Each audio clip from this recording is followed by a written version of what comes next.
O que diferencia os humanos dos outros animais? Biologicamente, temos hardware semelhante ao de outros animais, como chimpanzés e gorilas. Braços, pernas, olhos, ouvidos, cérebro, etc. Também temos o mesmo sistema operacional de instintos básicos de outros animais que nos diz o que fazer. Procuramos instintivamente por comida, encontramos um companheiro para procriar e buscamos a companhia de outras pessoas. Então, se o hardware e o sistema operacional são iguais ou muito semelhantes aos de nossos parentes mais próximos, como símios, macacos e até mamíferos, então o que nos torna humanos? A resposta está no software ou na nossa psicologia, mas mais especificamente na nossa capacidade de contar histórias. Carl Jung, o genial psicanalista suíço, olhou para humanos de diferentes culturas e continentes e descobriu algo extraordinário. Todos nós temos mitos e histórias muito semelhantes, religiosos e não religiosos. Agora, como é possível que humanos com pouco ou nenhum contato com outros humanos produzissem os mesmos mitos, histórias e personagens? Ele percebeu que compartilhamos o mesmo software oculto, nosso inconsciente coletivo. Nos primeiros dias da evolução humana, o nosso software ou psicologia foi moldado pelos nossos antepassados, e portanto, a nossa psicologia ressoa com certas histórias e personagens. Essas memórias coletivas estão costuradas em nosso DNA humano, o que nos torna diferentes das outras espécies. Não só isso, produzimos uma linguagem sofisticada para comunicar esses mitos e histórias a outras pessoas, especialmente às gerações futuras. Então, hoje falarei sobre a vida de Jung, as principais ideias filosóficas e psicológicas, e finalmente, 10 segredos filosóficos que podemos aprender com ele. Então compre um pouco de queijo suíço e vamos analisar como as bactérias transformam o leite azedo em um alimento delicioso. Brincadeiras à parte, vamos falar sobre como Jung abriu um buraco na psique humana para compreender as camadas mais profundas de nossas memórias ocultas do passado, armazenadas em nossa capacidade de contar histórias que herdamos de nossos primeiros ancestrais. Vida. Carl Jung nasceu em 1875 na Suíça. Assim como o pai de Friedrich Nietzsche, o pai de Jung era pastor de igreja e sua mãe também vinha de uma família de clérigos religiosos. Enquanto seu pai era um homem digno, com inclinações acadêmicas e severo, simbolizando estabilidade, sua mãe sofria de depressão, via fantasmas e passava algum tempo em hospitais devido a doenças misteriosas, portanto, ela representava o caos e a falta de confiabilidade durante sua infância. Como resultado, o pequeno Carl passou longas horas sozinho e tornou-se profundamente introvertido e solitário. Embora observasse o conflito conjugal entre os pais, também passava longas horas na sua própria imaginação, desenvolvendo mundos vívidos e claramente organizados que contrastavam com o caos exterior. Esta é uma característica muito comum entre grandes romancistas cuja imaginação vê coisas que as pessoas comuns não veem ou não têm tempo para ver. Na verdade, ele articulou mais tarde a sua ideia principal de individuação, na qual a tarefa de cada indivíduo é desenvolver a consciência a partir do caos do inconsciente. Uma boa analogia seria um vulcão que parece lindamente simétrico na superfície, mas ao mesmo tempo surge das profundezas do caos abaixo. Portanto, a individuação é um processo semelhante no qual uma pessoa desenvolve a sua ideia de si mesma a partir do caos das memórias inconscientes que herdamos dos nossos antepassados. Quando menino, ele testemunhou rituais e cerimônias religiosas devido ao envolvimento de sua própria família. Do lado materno, a família estava envolvida em atividades religiosas ocultas. Ele traçou um paralelo entre uma criança fazendo artesanato e essas atividades religiosas ou ocultas. Por exemplo, ele desenhou uma figura na ponta do lápis que lembrava um totem religioso, um símbolo de calma e conforto. As crianças se apegam a determinados objetos, por exemplo, um cobertor de segurança, um brinquedo ou qualquer outra coisa, que levam consigo para onde quer que vão e até abraçam o item enquanto dormem. Ele percebeu que isso era semelhante às cerimônias e rituais religiosos que os humanos realizam sem realmente perguntar por quê. Nós simplesmente fazemos isso. Isto se tornou a base de sua teoria do inconsciente coletivo, o que significa que nascemos com certas memórias transmitidas pelo nosso profundo passado ancestral. Quando ele tinha 12 anos, foi empurrado por outro menino, deixando-o inconsciente. Como resultado, Jung não pôde ir à escola porque desmaiava sempre que se lembrava disso. Ele passou 6 meses em casa. Seus pais achavam que ele tinha epilepsia, uma doença muito comum entre muitos romancistas como Dostoiévski, Gustave Flaubert, Edgar Allan Poe e muitos outros. Mas em algum momento de sua vida o desmaio passou. Quase milagrosamente.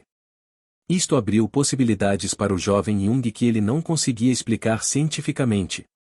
Na adolescência, começou a ler filosofia, principalmente filósofos alemães como Immanuel Kant, Arthur Schopenhauer e Friedrich Nietzsche.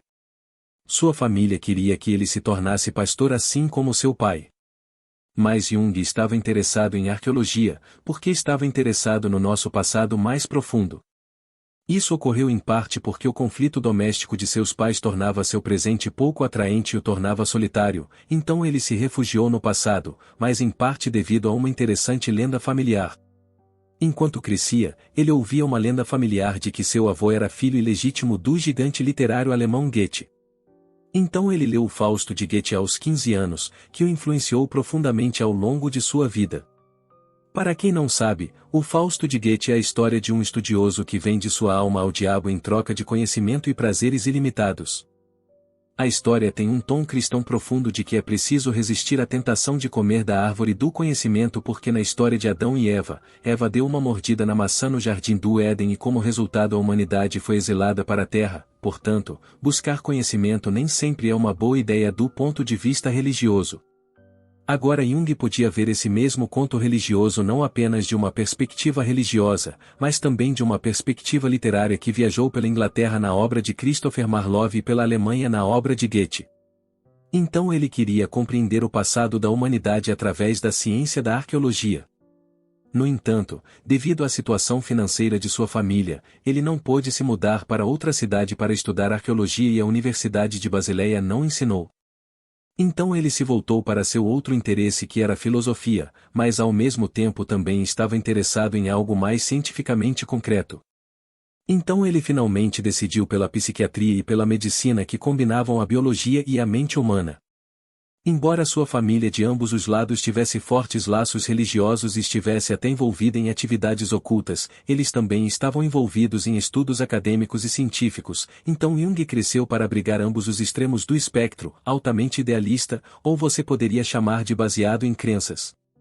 Disciplinas como o ocultismo, a alquimia, a astrologia e os estudos religiosos, mas também a ciência empírica e baseada em evidências da psiquiatria e da psicanálise. Hoje, Jung é conhecido por unir as duas tradições supostamente inconciliáveis de crenças e ciências, a racional e a irracional, a material e a espiritual. Em 1896 matriculou-se na Universidade Basil para estudar medicina, graduando-se em 1900. Mudou-se então para a Universidade de Zurique, mas também começou a trabalhar num hospital psiquiátrico com Eugen Bleuler, um renomado psiquiatra que mantinha contato próximo com Sigmund Freud.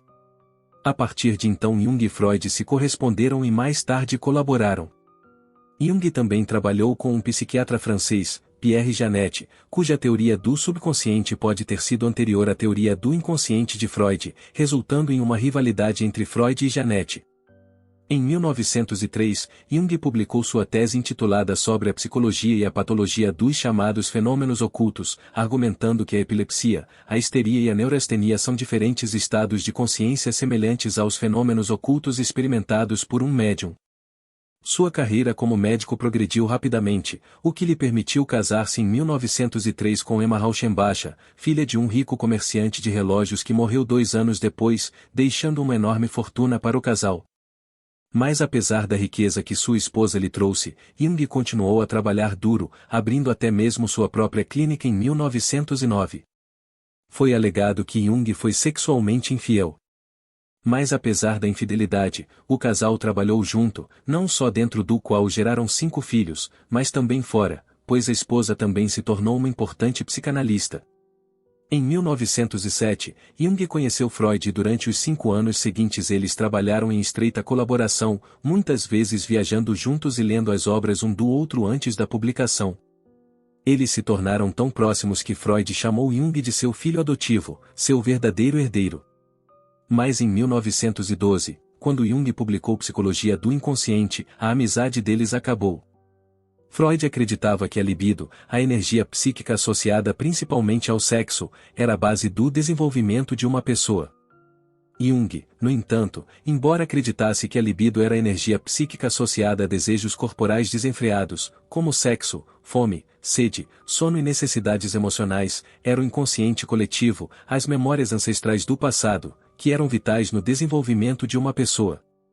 Assim, enquanto Freud enfatizava o sexo, Jung, por outro lado, enfatizava que as memórias ancestrais passadas eram vitais no modo como uma pessoa desenvolve a personalidade. Para Freud, o inconsciente era como um depósito onde todas as emoções e desejos reprimidos são guardados, como um armário onde você joga itens indesejados em sua casa. Jung chamou isso de inconsciente pessoal, mas havia todo esse outro armazenamento, que ele chamou de inconsciente coletivo, que Freud não conseguiu perceber ou levar em consideração. Além disso, Freud não conseguiu ver o inconsciente como um repositório dinâmico, à medida que as memórias pessoais colidem com as memórias coletivas.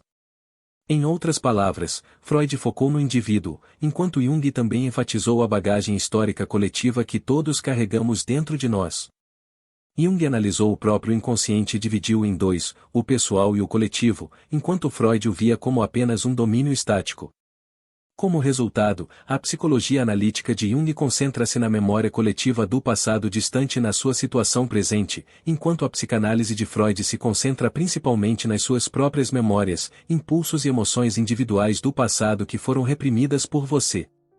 O resultado do rompimento foi difícil para Jung, pois todos os outros também terminaram com ele devido à influência que Freud, o pai da psicanálise, tinha na época.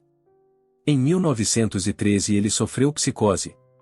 É importante ressaltar que ele tinha 38 anos na época, um período crucial na vida de um homem, quando ocorre o que é considerado uma crise de meia-idade que muitos homens vivenciam.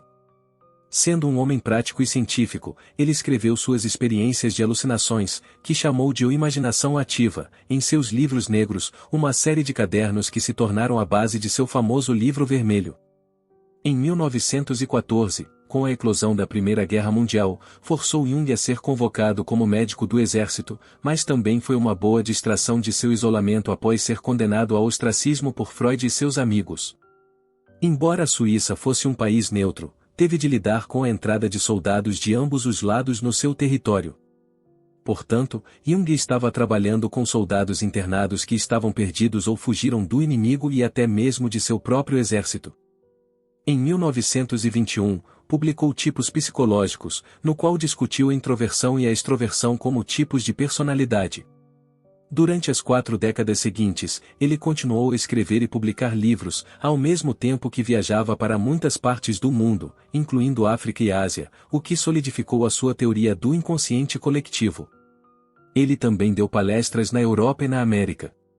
Como resultado, ele ganhou amplo reconhecimento de universidades, incluindo as do Reino Unido e dos Estados Unidos. Faleceu em 1961, aos 85 anos. Hoje é considerado um dos maiores psicólogos de todos os tempos. Ele perde apenas para Freud em termos de importância no campo da psicanálise, mas sua contribuição é muito mais ampla do que a de Freud, especificamente nos campos da antropologia, arqueologia, literatura, filosofia, psicologia e religião. Sua teoria do inconsciente coletivo tem sido imensamente relevante para a literatura e a narração de histórias. Escritores como Hermann Hesse foram influenciados por Jung, especialmente em seus romances Lobo da Estepe, que discutirei em um vídeo futuro. Ele também influenciou grandes artistas e músicos, entre eles David Bowie, The Beatles e até a banda coreana BTS, sem falar em filmes, videogames etc. além de ser artesão e construtor. Por exemplo, na década de 1920 ele construiu a Torre Bollingen, um pequeno castelo, onde morava alguns meses todos os anos, como uma espécie de retiro semelhante à cabana de Heidegger dentro da Floresta Negra para se isolar e se conectar com a natureza. Jung também teve algumas experiências na vida que pareciam aleatórias e coincidentes, mas que se revelaram altamente significativas. Isto também influenciou Wolfgang Pauli, o físico quântico. Jung estava interessado em alquimia. Seu livro de 1944, Psicologia e Alquimia, viu uma conexão entre os dois. Assim como os alquimistas tentavam transformar chumbo em ouro, os psicanalistas também ajudam as pessoas a transformar o inconsciente num nível mais elevado de consciência através do processo de individuação ou realização na vida. Assim como existem vários estágios do processo alquímico, o indivíduo também passa por um processo de desenvolvimento para encontrar seu verdadeiro propósito ou realização na vida. Agora discutirei as ideias centrais de Jung. Ideias centrais. Inconsciente coletivo. Uma das ideias junguianas mais fundamentais é o inconsciente coletivo, que se refere às nossas memórias coletivas que nos foram transmitidas desde nossa evolução inicial, exclusivas apenas dos humanos, que outros animais não exibem. Enquanto biólogos e cientistas argumentam que todos temos instintos universais entre todas as espécies animais, tais como os nossos instintos de sobrevivência como a fome e a segurança, bem como o instinto reprodutivo do impulso sexual, Jung argumenta que o inconsciente coletivo é muito específico dos humanos. Por inconsciente coletivo, Jung quis dizer nossas memórias culturais universais, como mitos e personagens com os quais podemos facilmente ressoar e compreender. Por exemplo, não importa onde você nasceu, você pode reconhecer personagens de uma história, como o herói ou o vilão, ou ainda arquétipos mais específicos que discutirei mais tarde. Esta ideia de inconsciente coletivo provavelmente remonta a Platão, que argumentou que quem ou o que quer que exista no mundo real são as muitas manifestações ou meras sombras de uma forma ideal. Em outras palavras, o mundo em essência não é apenas um mundo material, mas também um mundo de ideias, de espírito ou de forma, como ele o chamou. Temos um corpo como hardware que difere para cada pessoa devido ao tamanho, idade e altura, mas todos estamos equipados com um certo nível de software que nos faz responder aos mitos e lendas quase da mesma forma. Talvez uma analogia grosseira fosse assim. Nossa composição biológica é nosso hardware. E nossos instintos por comida e sexo são como uma placa-mãe costurada em nossa biologia, assim como um sistema operacional. E a nossa psicologia é o nosso software que, segundo a psicanálise, está dividido em duas seções, o consciente que é a ponta do iceberg e o inconsciente que está escondido de nós. Enquanto Freud estava interessado na psicologia individual, no que acontecia dentro de seu subconsciente, em sua infância e em suas lutas internas, Jung olhava para fora. Ele estava interessado nos pontos em comum que todos nós temos, apesar das nossas diferenças culturais ou religiosas. Por outras palavras, existem certos mitos e símbolos semelhantes que todos os humanos partilham, independentemente das suas origens culturais. Enquanto as suas próprias experiências de infância são armazenadas na sua memória individual, os mitos e símbolos comuns são armazenados no que ele denominou como a memória coletiva, como parte de uma consciência coletiva. Estas memórias coletivas não são o resultado das nossas próprias experiências individuais, mas herdadas dos nossos antepassados distantes que são transmitidas de geração em geração. Apesar da ligeira variação, estes mitos e símbolos são mais ou menos os mesmos em todas as culturas. Em outras palavras, uma grande parte da nossa psique ou mente consciente é preenchida pelas memórias dos nossos ancestrais. Assim como Freud forneceu os sonhos como evidência da existência do inconsciente, Jung também usou os sonhos como evidência do inconsciente coletivo. Por outras palavras, os nossos sonhos são como janelas para as nossas memórias coletivas do passado, sejam elas dos primeiros humanos ou mesmo dos macacos que viviam nas árvores ou mesmo num passado mais distante. Drãs são como pontes entre a mente consciente e a mente inconsciente. Por exemplo, o sonho de cair de um lugar alto pode até nos levar de volta aos ancestrais semelhantes aos macacos que viviam nas árvores. Para realmente compreender a teoria de Jung, podemos examiná-la através da filosofia. O gigante grego, Platão, pensava que tudo o que existe no mundo físico são meras sombras da forma que só existe na mente. Em outras palavras, a mente é primária e o mundo exterior é uma mera sombra dessa mente. Mais tarde, nos séculos 17 e 18, na Europa, os racionalistas acreditavam que os humanos tinham um conhecimento inato do mundo.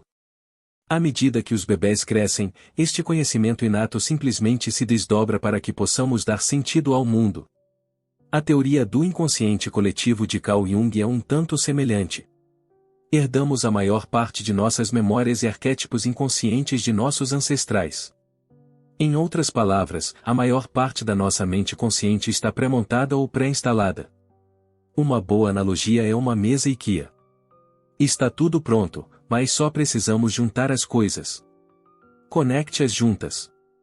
O mesmo acontece com nossos mitos e histórias. À medida que lemos um romance ou assistimos a um filme, continuamos ligando os pontos. À medida que crescemos, simplesmente desdobramos essas memórias para dar sentido às nossas experiências pessoais e construir uma personalidade própria no mundo. Em outras palavras, a maior parte da nossa psicologia nos é dada no nascimento. À medida que crescemos, essa psicologia apenas se desenrola no nosso inconsciente para nos guiar ao longo da vida. Para o bem ou para o mal, a psique herdada, ou inconsciente coletivo, determina muitas de nossas crenças, experiências, emoções e motivações. A única maneira de sair desta prisão é conhecê-lo. Jung disse: ao compreender o inconsciente, nos libertamos de seu domínio. Carl Jung então, para resumir, enquanto Freud argumentava que o inconsciente, que inclui memórias coletadas, traumas, emoções reprimidas de nossa infância, determina a maior parte de nosso comportamento e experiências na vida, Jung deu um passo além, dizendo que não é apenas nossas próprias memórias inconscientes, mas também as memórias inconscientes coletivas que herdamos de nossos ancestrais. Portanto, o inconsciente não é apenas o seu, mas também o daqueles que vieram antes de nós. Arquétipos. Em nosso inconsciente coletivo existem símbolos e mitos presentes em todas as culturas. Jung chamou esses símbolos e mitos de arquétipos que são moldados dentro de nós antes de nascermos. Arquétipo, derivado da arqueologia, refere-se a um artefato cultural, remanescentes arcaicos ou imagens primordiais fossilizadas em nossa mente inconsciente, encontrados entre pessoas de todas as culturas, transmitidos por nossos primeiros ancestrais comuns, talvez o primeiro Homo sapiens, sendo, portanto, universal entre os humanos. Esses arquétipos são personagens repetidos presentes em todas as religiões, mitologias, arte, literatura como contos de fadas, bem como épicos e histórias. Em outras palavras, os arquétipos são como modelos para compreendermos nossas próprias experiências de vida. Por exemplo, quando ouvimos uma história, subconscientemente nos comparamos a esses personagens e arquétipos. Mas, curiosamente, não temos consciência de que eles nos são dados. Em outras palavras, não temos consciência desses arquétipos.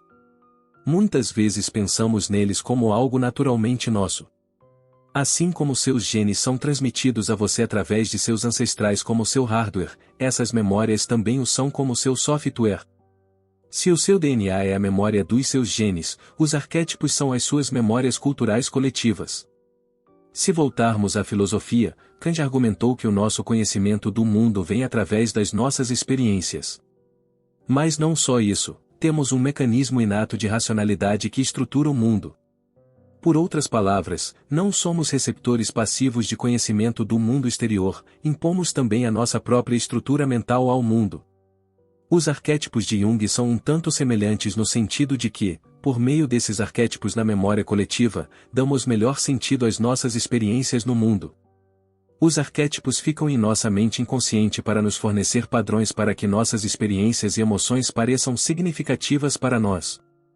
Jung caracterizou a psique humana em 3 partes: o ego, o inconsciente pessoal e o inconsciente coletivo. O ego é o lado racional ou consciente da nossa psique que regula as nossas vidas. É como um mecanismo de controle que diz o que fazer na sociedade, o que não deve ser feito e o que é aceitável fazer. O inconsciente pessoal, no qual Freud se concentrou principalmente, inclui nossas próprias memórias individuais, incluindo memórias reprimidas e emoções reprimidas. O inconsciente coletivo, focado principalmente por Jung, é onde estão armazenados os arquétipos que herdamos de nossos ancestrais. Quais são os exemplos desses arquétipos? Jung examinou uma atividade que todos nós, humanos, compartilhamos. Narrativa. Desde muito cedo as crianças ficam fascinadas pelas histórias e mesmo na idade adulta, adoramos histórias. Por quê? Porque as histórias não apenas nos ensinam, mas também têm um profundo impacto emocional sobre nós. Em outras palavras, as histórias nos ensinam sobre o mundo, mas também nos unem emocionalmente aos outros. Na verdade, você poderia argumentar que a maioria das religiões se estabeleceu através de histórias. A maioria das tribos, comunidades, sociedades e até impérios foram construídos com base em histórias e mitos.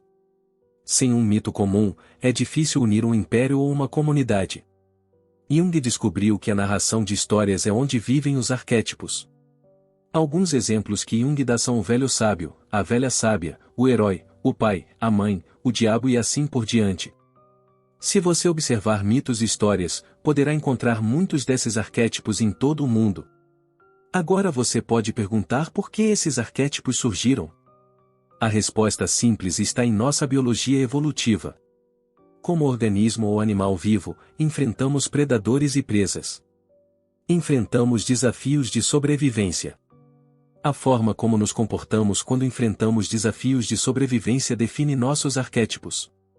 Assim, os arquétipos foram costurados em nossos genes porque nos permitiram sobreviver e transmitir esses genes a outras pessoas. Arquétipos são nossos instintos de sobrevivência escritos em histórias. Isso torna as histórias extremamente poderosas na nossa história evolutiva porque uma pessoa pode sobreviver através da sua própria engenhosidade ou desenvoltura, mas uma comunidade precisa de uma cola para unir todos os seus membros. Como você cola as pessoas? Através de histórias.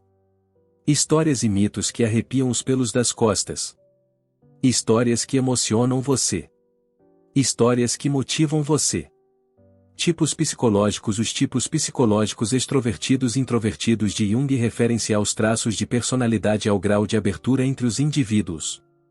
Para explicar os dois tipos, tal como Nietzsche, Jung levou-nos de volta à Grécia Antiga, onde os dois deuses opostos, Apolo, o deus da razão, e Dionísio, o deus do vinho e da paixão, se equilibravam.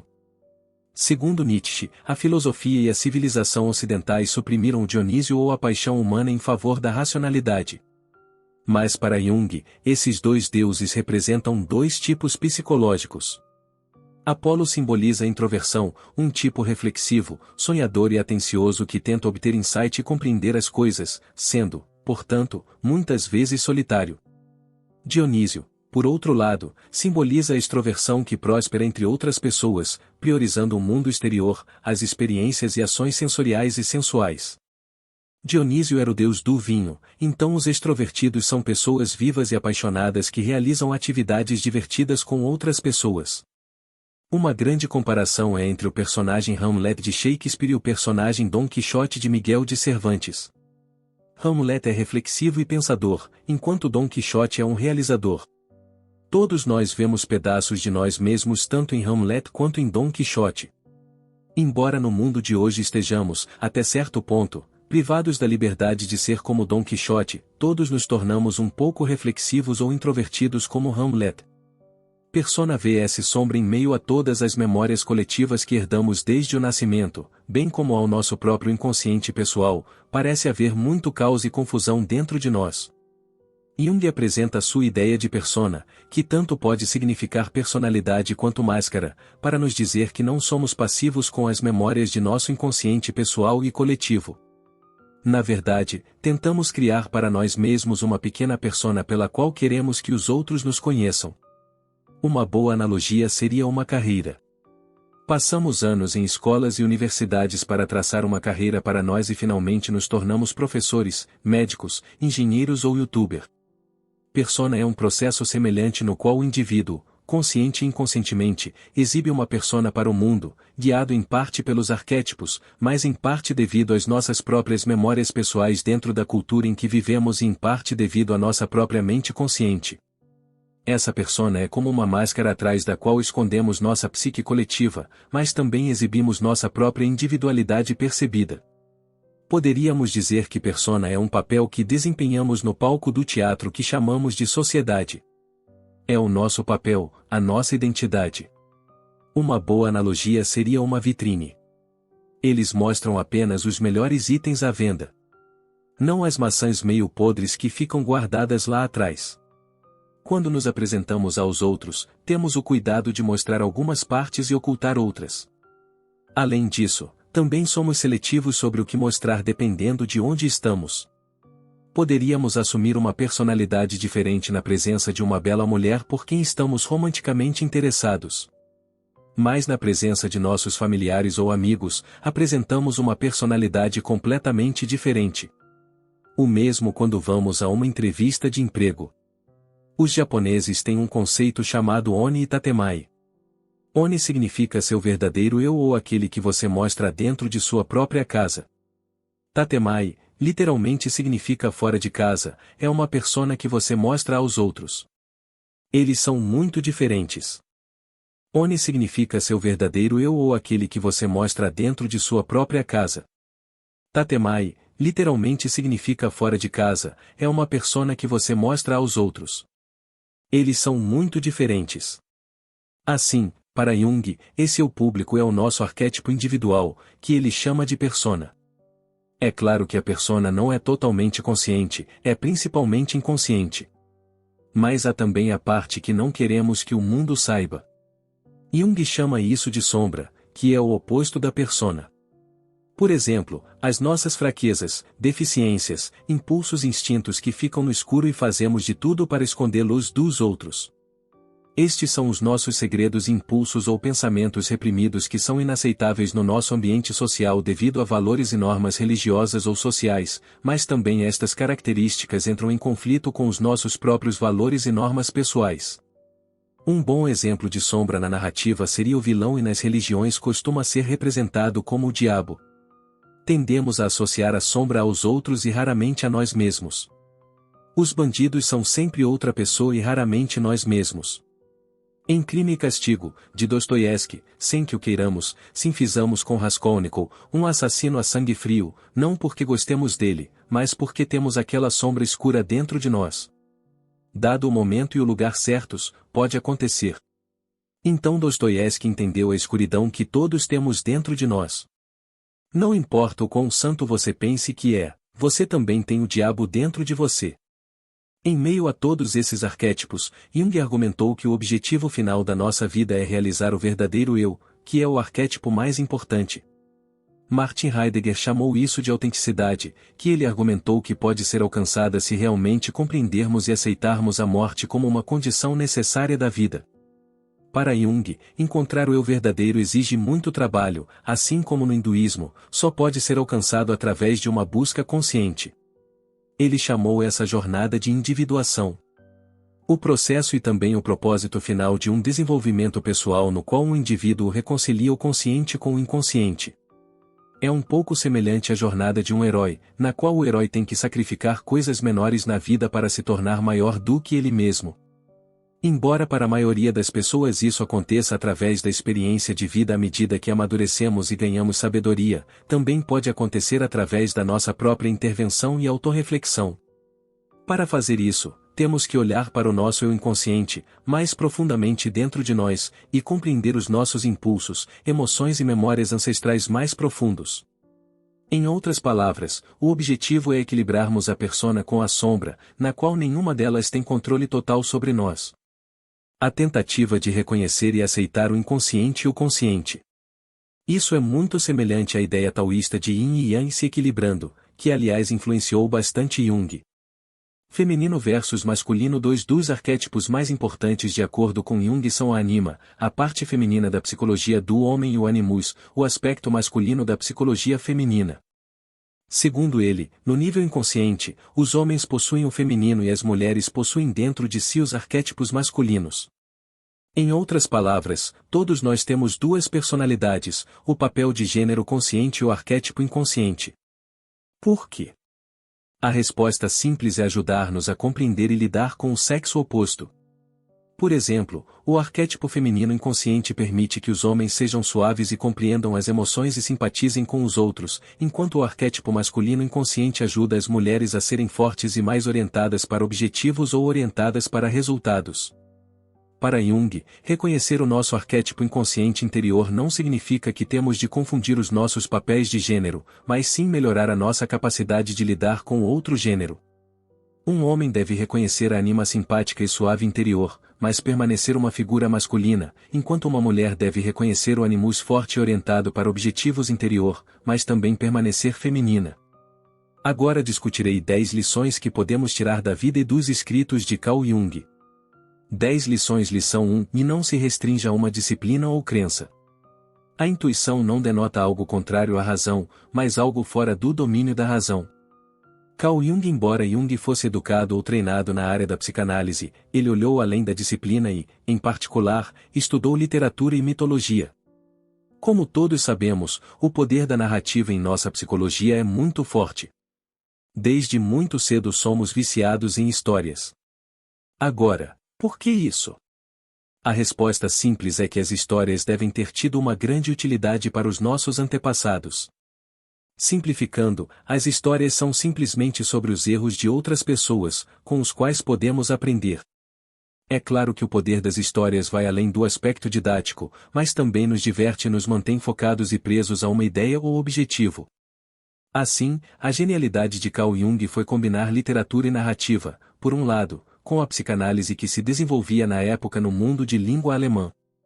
Uma vez que o nosso ADN contém informações sobre como o nosso corpo desenvolve certas características, como a cor do cabelo e dos olhos, ou a altura ou a constituição e assim por diante, o nosso ADN também contém certas tendências em nós para certos arquétipos e histórias. Como disse no meu vídeo sobre Marcel Proust, a criatividade ocorre quando duas ideias ou disciplinas diferentes colidem ou se combinam. No caso de Proust, ele combinou a biologia evolutiva, a filosofia intuitiva com a arte para chegar a alguns belos insights. No caso de Jung, ele combinou a narração de histórias e a psicanálise para chegar às memórias inconscientes coletivas de certos arquétipos. Portanto, ser criativo é olhar além da sua disciplina. Assim como um artista que anda de um lado para o outro enquanto pinta, é criativo olhar para fora de sua própria disciplina. Lição 2: pense, não julgue. Pensar é difícil, por isso a maioria das pessoas julga. Carl Jung. Quando você olha para os interesses de Carl Jung, alguém pode ficar perplexo ou até confuso. Ele era um psicólogo sério, um cientista, pode-se dizer, e, claro, um terapeuta. Mas ele estava profundamente interessado em áreas que poderiam ser consideradas pseudociências. Seu interesse pela alquimia e pela psicologia paranormal pode parecer anticientífico e até irracional, mas Jung não julgou essas disciplinas pela forma como outros cientistas as viam. Em vez disso, ele se fez essa pergunta. Digamos que sejam pseudociências, mas por que persistem tanto tempo no imaginário humano?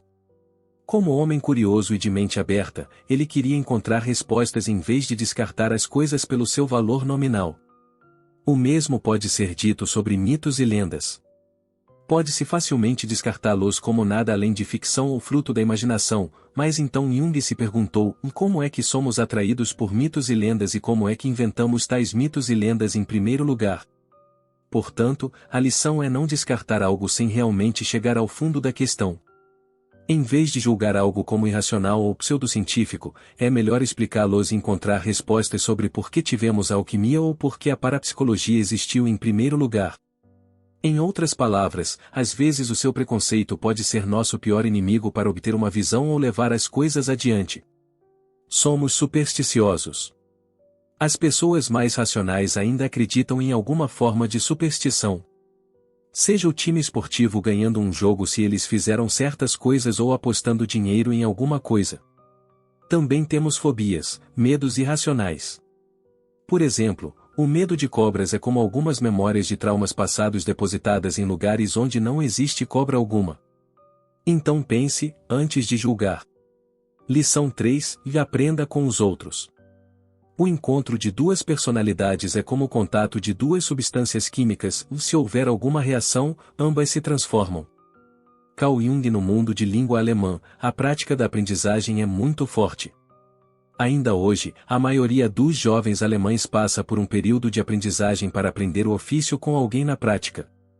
É claro que o sistema educativo tornou mais fácil para todos aprenderem coisas nas escolas, por isso a necessidade de aprender uma profissão no trabalho tornou-se menos popular, mas não há substituto para aprender com alguém no trabalho.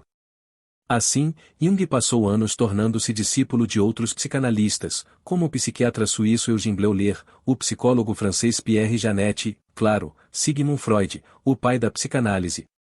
É muito importante que se tenha alguns mentores próximos com quem aprender. Hoje muita gente descarta o passado e quem veio antes. Se há algo que podemos aprender com a história é que devemos aprender e valorizar aqueles que vieram antes de nós e tentar fazer uso da maior parte do seu conhecimento e sabedoria. Friedrich Nietzsche, o filósofo mais individualista, faz com que seus heróis ubermens passem por um estágio de camelo, durante o qual eles trabalham como um camelo para aprender seu ofício e só então podem se tornar o leão que ruge. Portanto, aprenda com seus professores, mentores e pais e então você será capaz de descobrir o que lhes falta.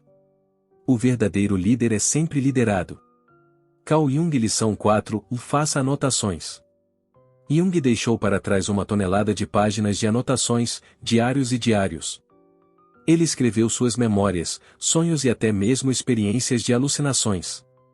Nossa memória não é confiável. Se você pensar em filosofia, só conhecemos as filosofias ou histórias daqueles que as escreveram. Pensamentos humanos e percepções filosóficas antes de escrever são bastante desconhecidos. Não porque não tivessem filosofia ou histórias, é porque não deixaram palavras escritas. Portanto, escrever tem poder e quando você escreve coisas, você não apenas se sente aliviado, mas também lhe dá ótimas ideias e insights sobre sua própria personalidade e mente. Portanto, uma forma de se compreender é fazer anotações e anotar memórias e experiências. O autoconhecimento talvez seja muito mais difícil do que imaginamos. Portanto, manter um diário é uma boa maneira de encontrar pistas sobre o que realmente faz você funcionar além da rotina diária ou das redes sociais. Portanto, faça anotações, porque isso leva você mais fundo em si mesmo. Lição 5. Conte sua história. A razão do mal no mundo é que as pessoas não conseguem contar as suas histórias. Carl Jung. A psicanálise como disciplina também é às vezes chamada de cura pela fala. Mas é mais do que apenas falar. É contar histórias. Contando suas histórias. Se registrar um diário é uma boa maneira de se livrar de alguns pensamentos e experiências profundas e difíceis, contar sua história para que outras pessoas leiam seja talvez um passo adiante. Agora você está escrevendo para um público. Você está formulando seus pensamentos em uma história coerente. Jung compreendeu os mitos de poder e a narrativa de histórias em nosso passado evolutivo coletivo. Mas a mesma coisa se aplica ao indivíduo. Sua história pode lançar luz sobre seu próprio passado. Para muitos romancistas e contadores de histórias, ou mesmo artistas, escrever ou contar uma história ou criar uma obra de arte é um processo de descoberta. Ao contar sua história, você embarca em uma jornada de autodescoberta. Lição 6. Da arte é terapia. A arte é uma espécie de impulso inato que apodera-se do ser humano e faz dele seu instrumento. Para desempenhar esta difícil função, às vezes é necessário que ele sacrifique a felicidade e tudo o que faz a vida valer a pena para o ser humano comum. Carl Jung. Não apenas na psicoterapia a arte é frequentemente usada para tratar pacientes, mas filósofos como Arthur Schopenhauer e Friedrich Nietzsche, claro, Carl Jung viam a arte como um antídoto para o sofrimento. Schopenhauer argumentou que a música era a única saída da nossa condição humana de sofrimento perpétuo. Nietzsche colocou a arte como um antídoto para o niilismo, pois ela nos dá o propósito último da vida. Jung observou como a arte curava seus pacientes traumáticos, aliviando sua ansiedade e medo. Hoje, não só a dança e a música, mas também a narração de histórias e a escrita criativa são utilizadas para curar muitos pacientes de doenças mentais. Tal como as civilizações sobrevivem e prosperam com base em mitos e histórias, a nível pessoal, também sobrevivemos e prosperamos com histórias, artes e ofícios. Todos nós conhecemos o melhor contador de histórias da nossa família. Você se sente próximo deles. Eles ficam na memória coletiva de quem os ouviu contar histórias. Nossa persona é a nossa história que contamos ao mundo de forma consciente, mas também inconscientemente. A sombra, porém, é a história que nunca contamos a ninguém. Somente grandes romancistas são capazes de explorar seus mundos sombrios para se conectar com o inconsciente coletivo e contar histórias perspicazes e psicológicas. Dostoiévski foi um grande romancista cujas histórias psicológicas aterrorizam, mas também revelam algo mais profundo dentro de nós. Lição 7. A disciplina leva à iluminação. Observei que uma vida dirigida a um objetivo é em geral melhor, mais rica e mais saudável do que uma vida sem objetivo, e que é melhor avançar com o fluxo do tempo do que retroceder contra ele. Carl Jung. Às vezes, existe um equívoco de que aqueles que são iluminados ou que alcançaram uma vida plena são muitas vezes pessoas passivas, pacíficas, tranquilas e inativas. A vida em sua essência é uma luta. Tudo se consegue através da luta. O mesmo pode ser dito sobre significado e iluminação. É através do esforço individual e do trabalho árduo que alguém pode alcançar uma vida significativa para si mesmo. Jung diz: por que você está procurando ajuda? Você acredita que a ajuda virá de fora? O que está por vir é criado em você e a partir de você. Portanto, olhe para dentro de si mesmo. Não compare, não meça. Nenhum outro caminho é igual ao seu. Todas as outras formas enganam e tentam você. Você deve cumprir o caminho que está em você. Carl Jung. Portanto, para se tornar alguém, é preciso sofrer provações e tribulações por suas próprias ações. Citação 1: Devemos cometer erros. Devemos viver nossa própria visão de vida. Se você evita o erro, você não vive, em certo sentido, pode-se até dizer que toda vida é um erro, pois ninguém encontrou a verdade. Carl Jung. Só seremos libertados se passarmos pela árdua jornada da vida. Nenhum guru ou líder pode libertá-lo, somente você pode abrir um caminho único para si mesmo. Isso significa que é preciso agir e ser disciplinado. Ninguém pode se tornar um grande artista da noite para o dia e o mesmo se aplica à realização na vida. Citação: A verdadeira libertação não vem de encobrir ou reprimir estados dolorosos de sentimento, mas apenas de experimentá-los plenamente. Carl Jung. Lição 8: Abrace sua escuridão também. Aquilo que você resiste, persiste. Muitas vezes escapamos de nossos pensamentos e experiências sombrias. Este é o cerne da psicanálise e suprimimos emoções e experiências desagradáveis de nossa consciência e as empurramos para o reino subconsciente.